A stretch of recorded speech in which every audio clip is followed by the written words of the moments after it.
Hi, നമസ്കാരം. അങ്ങനെ ഒരു വിധത്തിൽ കാത്തിരിപ്പുകൾക്ക് ഒരു പരിധി വരെ വിരാമമായി എന്ന് പറയാൻ കാരണം സിനിമ ഇറങ്ങിയിട്ടില്ലല്ലോ. ഇതിന്റെ ഫസ്റ്റ് ലുക്കാണ് വന്നിട്ടുള്ളത്. First look poster Thalapathy Vijay തന്നെ ഒഫീഷ്യൽ ഇൻസ്റ്റഗ്രാം പേജിലൂടെ പുറത്തുവിട്ടിട്ടുണ്ട്. ഇതാ ജനനായകൻ. ഇനി തലപതി 69 എന്ന് പറയേണ്ട ആവശ്യമില്ല. ജനനായകൻ എന്നാണ് സിനിമയുടെ പേര്. തലപതി വിജയ് ജനനായകൻ എന്ന് കൊടുത്തിട്ടുണ്ട്. ഒറ്റ ലുക്കിൽ നമുക്കൊരൊറ്റ അടിക്കാനെ മനസ്സിലാവുന്ന ഒരു കാര്യമുണ്ട്. ഈ സിനിമ 100% അദ്ദേഹത്തിന്റെ പൊളിറ്റിക്കൽ കരിയർ മുൻകണ്ട് ഇറക്കുന്ന സിനിമയാണ് എന്ന് ഉറപ്പാണ്. അതിൻ്റെ ഉള്ളിൽ വേറെ എന്തെങ്കിലും ട്വിസ്റ്റും ട്രെൻഡ്സ് ഒക്കെ വരുമെന്ന് അറിയില്ല. ബട്ട് ഇവിടെ അത് തന്നെയാണ്, ജനനായകൻ. പിന്നെ ഈ ഒരു പോസ്റ്റർ എനിക്ക് ഡിസൈൻ ചെയ്യാനുള്ള ഐഡിയ കൊണ്ടുവന്നിട്ടുള്ളത് ഇവിടെ കേരളത്തിൽ വന്ന സമയത്ത് ഭയങ്കരമായിട്ട് ആളുകൾ കൂടെ പുള്ളിക്കാരൻ ഒരു ബസ്സിന്റെ മുകളിൽ കയറി നിന്നിട്ട് അപ്പൊ ഷൂട്ട് ഉണ്ടായിരുന്ന വേറൊരു കാര്യം, അതിനുവേണ്ടി വന്നു തന്നെയാണ്. എന്നാൽ അതിന്റെ മുകളിൽ കയറി നിന്നിട്ട് ഇങ്ങനെ എടുത്തിട്ടുള്ള ഒരു സാധനം ഉണ്ടായിരുന്നു, നമുക്കൊക്കെ അറിയാവുന്ന സാധനമാണ്. അപ്പൊ അതിൽ നിന്നാണ് ഐഡിയ വന്നതെന്ന് തോന്നുന്നുണ്ട്. കാരണം അതിന്റെ മുകളിൽ പുള്ളിക്കാരൻ നിന്നിട്ട് ഇതുപോലെ സെൽഫി എടുക്കുകയും സെൽഫി വീഡിയോസ് എടുക്കുകയും ചെയ്തിരുന്നു. ആയിരക്കണക്കിന് ആളുകളാണ് പുള്ളിക്കാരനെ കാണാൻ വന്നിരുന്നത്. അപ്പൊ അതിൽ നിന്നാണോ തോട്ട് വന്നതെന്നൊരു ഡൗട്ട് ഉണ്ട് കാണുമ്പോൾ. അതാണ് നമുക്ക് ഉറപ്പൊന്നും പറയാൻ പറ്റില്ല. പക്ഷെ ആ ഒരു സീൻ ഇപ്പോഴും മുന്നിൽ ഇങ്ങനെ നിൽക്കുന്നതുകൊണ്ട് നമുക്ക് ആ ഒരു സാധനം ഓർമ്മ വന്നു മാത്രമേ ഉള്ളൂ. ഇനി ഈ പോസ്റ്ററിലേക്ക് വരികയാണെങ്കിൽ സൂപ്പർ. പക്ഷെ ലുക്ക് ഞാൻ വിചാരിച്ച വേറൊരു സാധനമായിരുന്നു കേട്ടോ. ഒരു വെറൈറ്റി ആയിട്ടുള്ള വേറെ എന്തെങ്കിലും ഒരു വെള്ള ഡ്രസ് ഇട്ടിട്ടോ അത്തരത്തിലൊരു സാധനം, അല്ലെങ്കിൽ ഒരു എന്താ പറയാ ഭയങ്കര ഒഫീഷ്യൽ ടൈപ്പ് ഡ്രസ്സൊക്കെ ഉണ്ടാവുമല്ലോ, കാഷ്വൽസ് അല്ലാത്ത ഫോർമൽ ഡ്രസ്സിലൊക്കെ. അങ്ങനത്തെ എന്തെങ്കിലും ഒരു ഫോർമൽസ് ആയിരിക്കും ഞാൻ വിചാരിച്ചത്. പക്ഷെ ഇവിടെ നല്ല ചുള്ളായിട്ട് പുള്ളിക്കാരൻ നിൽക്കുന്നുണ്ട്. കയ്യിലൊരു ഇടിവള ഉണ്ട്. പിന്നെ മുടി ആ സ്റ്റൈൽ തന്നെ മുകളിലേക്ക് ചീകി വെച്ചിട്ടുള്ള ആ ഒരു പുള്ളിന്റെ ഇപ്പത്തെ നിലവിലുള്ള ആ ഒരു സ്റ്റൈൽ തന്നെയാണ്.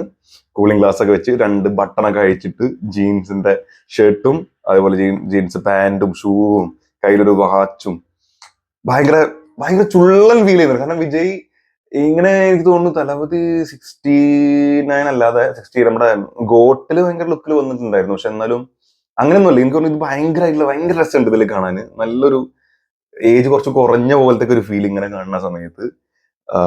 പിന്നെ ഈ പറഞ്ഞ പോലെ ബാക്കിൽ ഒരുപാട് ആളുകൾ അണ്ണനെ നോക്കി നിൽക്കുന്നതാണ് കൊടുത്തിട്ടുള്ളത്. ഇത് ഏതാ വണ്ടി എന്നറിയില്ല, ഇത് ഈ ബസ്സിന്റെ മുകളിൽ തന്നെ കയറിയിട്ടുള്ളതാണോ എന്നൊരു ഡൗട്ട് ഉണ്ട്. എന്തായാലും വെള്ളം ഇട്ടിട്ടാണ് ഫുൾ ആളുകൾ അവിടെ നിൽക്കുന്നത്. അപ്പൊ അത് ഇത് തന്നെ പുള്ളിന്റെ വിശ്വസിച്ചു നല്ല പാർട്ടിക്കാർ നിൽക്കുന്ന പോലെ തന്നെയാണ് നിൽക്കുന്നത്. പുള്ളി പാർട്ടിയിലേക്ക് ഇറങ്ങി എന്നുള്ള രീതിയിൽ. അപ്പൊ എനിക്ക് തോന്നുന്നു സിനിമയുടെ ഒരു പോക്ക് ഇങ്ങനെയാണെന്നൊന്നും ഒരു ഉറപ്പില്ല. നമ്മൾ ഈ പൊളിറ്റിക്സ് രീതിയിൽ വരുന്നതുകൊണ്ട് ഇങ്ങനെ ആയിരിക്കാം എന്നുള്ളൊരു തോന്നൽ എനിക്ക് തോന്നുന്നത് ഒരു, അതായത് ഈ നാട് ഇങ്ങനെ പോയിക്കൊണ്ടിരിക്കുന്ന പ്രശ്നങ്ങളും കുറെ കാര്യങ്ങളൊക്കെ ഉണ്ടല്ലോ. നിലവിൽ സാഹചര്യം തന്നെ അങ്ങനെയാണ്. അതിൽ ഒരുപാട് പ്രശ്നങ്ങൾ ഉണ്ടാകും. അങ്ങനെ നിൽക്കുന്ന ഒരു സമയത്ത് പുള്ളിക്കാരൻ ഇറങ്ങുന്നു രാഷ്ട്രീയത്തിലേക്ക്. അപ്പോ പുള്ളി അങ്ങോട്ട് ഇറങ്ങാണ് കണ്ണും പൂട്ടി. അങ്ങനെ ഇറങ്ങിയിട്ട് പുള്ളിന്റെ അനുയായികളാണ് ഈ നിൽക്കുന്ന ആളുകൾ മുഴുവൻ. പുള്ളി മുമ്പിൽ ഒരു ലീഡർ എന്നുള്ള രീതിയിൽ നിന്ന് കൊടുക്കുന്നു, രാഷ്ട്രീയത്തിലേക്ക് ഇറങ്ങുന്നു. പുള്ളി ഫേസ് ചെയ്യുന്ന കുറെ പ്രശ്നങ്ങൾ ഉണ്ടാകും, അതൊക്കെ സോൾവ് ചെയ്യുന്നു, നല്ലൊരു ജനനായകനായി നിൽക്കുന്നു. ഈ ഒരു തീം തന്നെ ആയിരിക്കും കാണിക്കുന്നത്, ഇത്ര തന്നെ ആയിരിക്കും ഉണ്ടാവുക.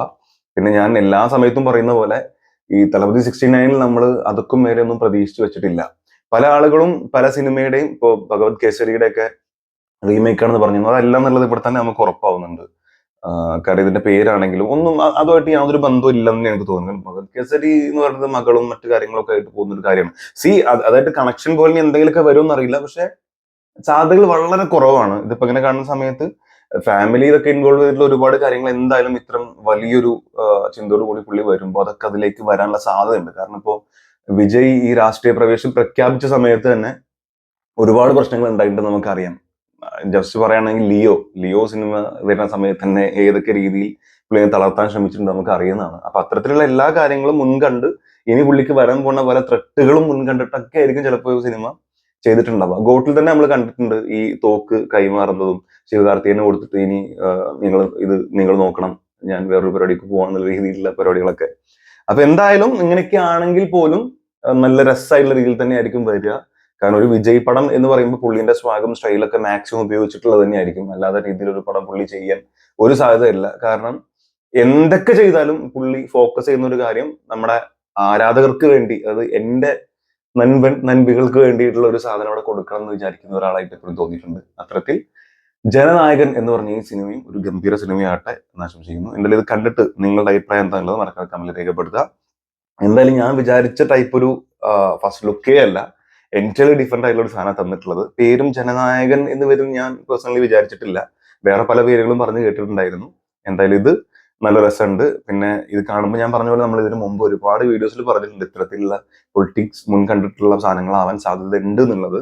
കണ്ടപ്പോൾ ഒറ്റയടിക്ക് അതാണ് സ്ട്രൈക്ക് ചെയ്തത്. അതുകൊണ്ട് അതിനെ കുറിച്ച് പറഞ്ഞേ ഉള്ളൂ. എന്തായാലും കട്ട വെയിറ്റിംഗ്. ആരെന്ത് പറഞ്ഞാലും തളപതി വിജയ് ഇപ്രാവശ്യം വേറെ 70 കുറിച്ചും 71 കുറിച്ചൊക്കെ പറഞ്ഞു കേൾക്കും. പക്ഷെ ഒഫീഷ്യൽ കൺഫർമേഷൻ ഒന്നും വരാത്തതുകൊണ്ട് തന്നെ ഇപ്പോ നിലവിൽ അവസാന സിനിമ എന്ന രീതിയിൽ തന്നെയാണ് നമ്മളും കാണുന്നത്. അതുകൊണ്ട് ഇത് മാക്സിമം എൻജോയ് ചെയ്യാൻ ശ്രമിക്കുക എന്നുള്ളത് മാത്രമേ ഉള്ളൂ. ഒരു ബിലോ ആവറേജിനും താഴെ പോയാൽ മാത്രമേ നെഗറ്റീവ് വരാൻ സാധ്യതയുള്ളൂ. അല്ലെങ്കിൽ എല്ലാവരും എൻജോയ് ചെയ്ത് വലിയ വിജയമാക്കും എന്നാണ് എനിക്ക് തോന്നുന്നത്. നിങ്ങളുടെ അഭിപ്രായം നമ്മൾ രേഖപ്പെടുത്തും.